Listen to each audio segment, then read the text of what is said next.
All right, for my wide receiver prop for this week here, Steve, I'm going to that same game we talked about earlier between the Vikings and the Tennessee Titans. And I'm looking at Calvin Ridley in this game to go over his receiving yards of number of 55 and a half right now.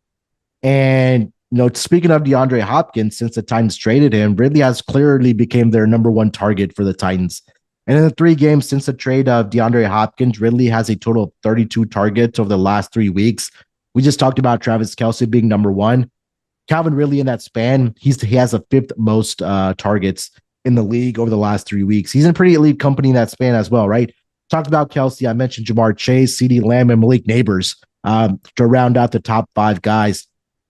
And over the last 3 weeks, Calvin Ridley has exceeded this projection of 56 receiving yards. He's caught 72 or more yards in the last 3 games for the Tennessee Titans. The Vikings are also allowing the third most receiving yards this season to the wide receiver position. And we talked about how great the rush defense has been. Well, Will Levis is going to throw the football. So I think that, number one, that interception is going to be there.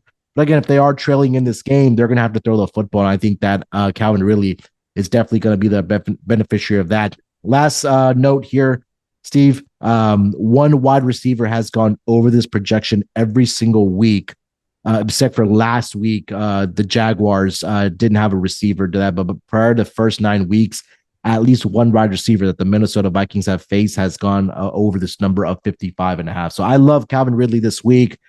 Give me the over 55 and a half receiving yards for Ridley. Yeah, I think they're going to be throwing it. They're going to have to, right? Yep. They're not going to be able to run the ball. And if that's the case, who you're going to throw it to, your best receiver, maybe the only one left really on the roster that you can depend on. So he's going to get a ton of looks. I fully endorse the play. I mean, you talk about the target share alone is fantastic. So give me Ridley over.